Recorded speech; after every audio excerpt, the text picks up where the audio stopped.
কেন পারবো না? অবশ্যই পারি, তুমি চাইলেই পারবো। আমি আজকে রাত্রের মধ্যে বাসা থেকে পালিয়ে তোমার কাছে চলে আসবো। দোস্ত, ইমানা আজকে রাতে আমার সাথে পালাতে যাচ্ছে।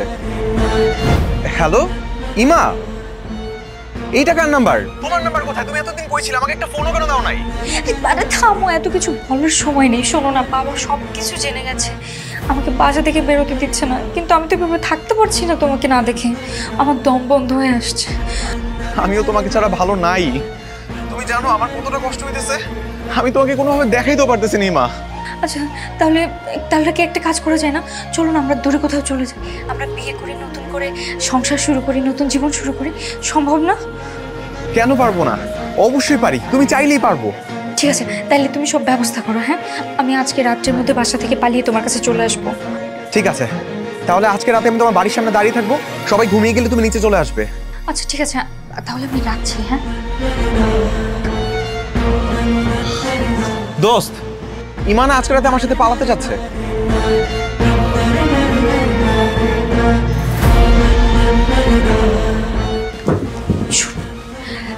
তোর এই ফোনটা আমি রেখে দিচ্ছি। হ্যাঁ, আর তুই তুই এই আংটিটা রেখে দে। এটা বেচলে তুই অনেক টাকা পাবি। এটা দিয়ে একটা স্মার্টফোন কিনে নিস। হ্যাঁ, এটার তো অনেক দাম। হ্যাঁ, কিন্তু আমার কাছে এই মুহূর্তে আর কোনো টাকা পয়সা নেই। এখন দেওয়ার মধ্যে এটাই আছে। তুই এটা বিক্রি করে দিয়ে একটা ভালো ফোন কিনে নিস। হ্যাঁ আচ্ছা আচ্ছা ঠিক আছে। আর শোন, এখানে এতক্ষণ যা হলো তুই কিচ্ছু দেখিসনি, কাউকে কিছু বলবি না, ঠিক আছে? আচ্ছা ঠিক আছে। ওকে, তুই যা।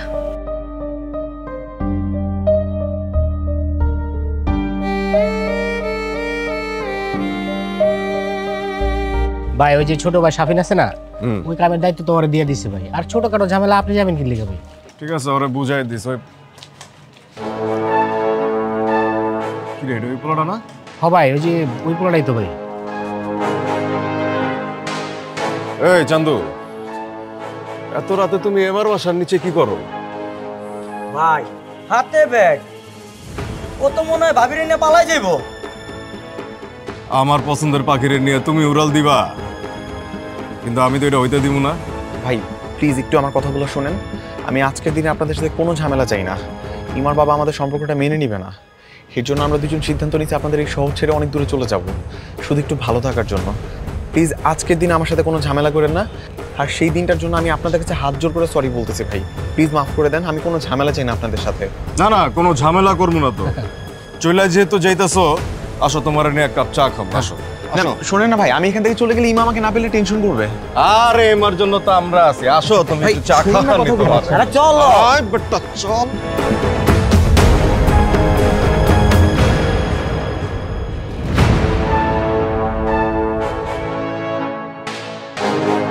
হ্যালো, হ্যাঁ তিথি, আমি তো বাসা থেকে বেরিয়ে আসছি দীপুর সাথে পালিয়ে যাব বলে, কিন্তু ও ফোন ধরছে না। কি করব আমি কিছু বুঝতে পারছি না।